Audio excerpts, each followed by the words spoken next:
Chapter 24? The first question that I had was how I even got to the hospital, as I had absolutely no memory of getting there. It was as if I had teleported there from 1931. Why am I here? Did I have another seizure or what? I heard muffled talking, which I quickly realized was a doctor talking to my mother. I leaned towards the closest wall to hear what they were saying better.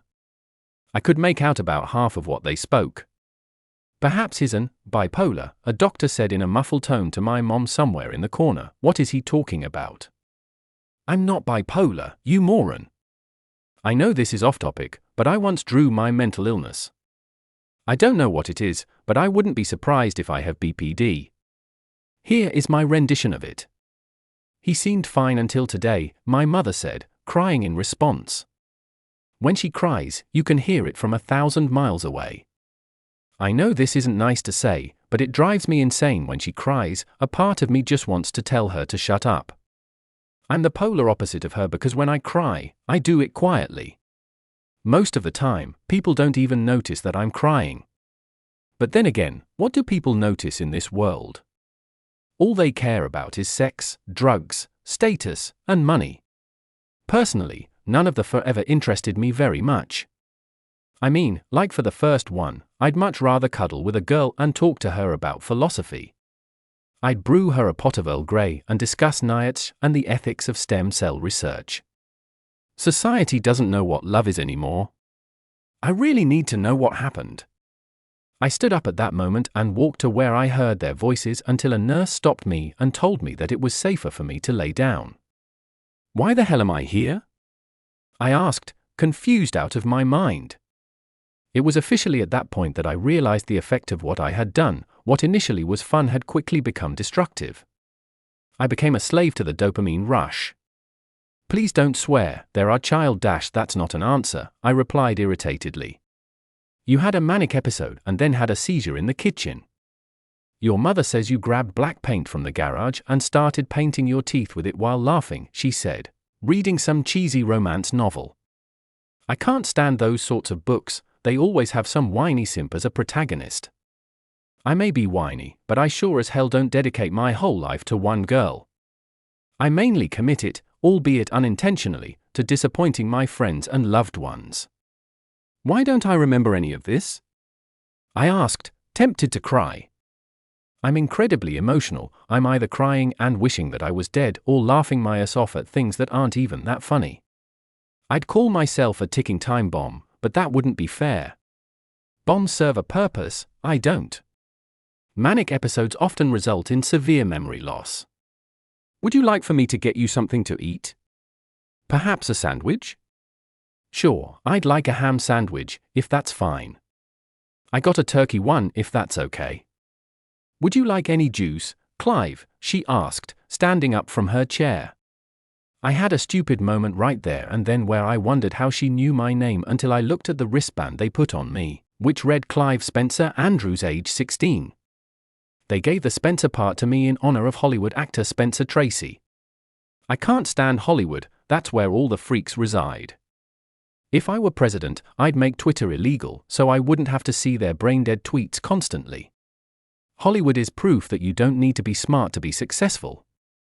Yeah, that sounds good, I said, nodding my head.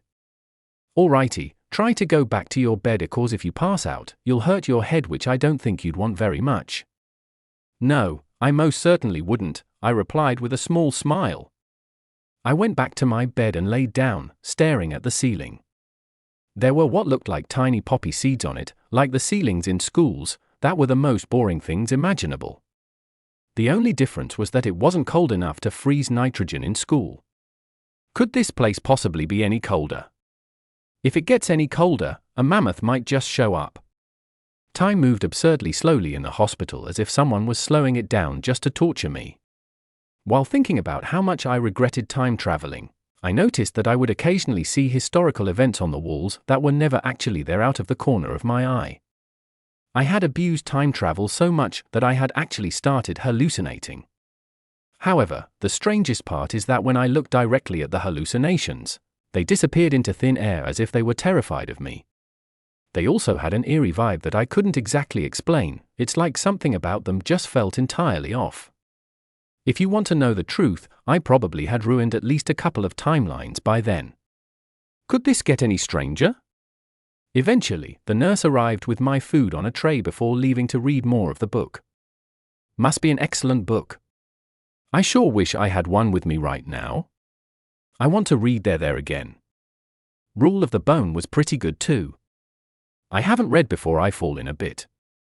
After what felt like years, the doctor walked over to me and told me what would happen to me next. Even before he opened his mouth, I knew that it wasn't going to be any good. Please, just don't send me to the psych ward. I'll give you all of my money and then some. Hell, I'll give you a kidney if you just let me go, I replied, shaking like a leaf. Unsurprisingly, my bribe didn't work. It got a chuckle out of him, though. That's now how the system works, Clive. We're putting you on a 72-hour hold because you are a danger to yourself. Don't think that you did anything wrong because you can't control these things. Inside the psychiatric hospital, they'll monitor your mental health to check how you're doing before releasing you once they see your condition has improved. Do you have any questions? He asked, straightening his glasses. Aren't psychiatric hospitals full of crazies? I'm scared to go there, I said, nearly shaking from fear. I didn't feel like being in a madhouse with a bunch of other freaks.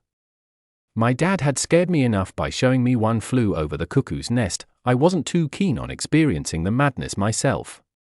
I didn't want to meet a real-life nurse ratched in the hospital. That's a common mistake that people make about psychiatric hospitals. Most patients there are good people who just have struggles in their lives. I promise you that you'll be okay. I must warn you, though, that phones are not allowed in them. Why? I asked, confused. Phones are not considered therapeutic, and they don't want you to record other patients. But you'll have many other things to do there, I promise. Now get some sleep, I think you need it, he said, patting me on the shoulder. Don't mind if I do.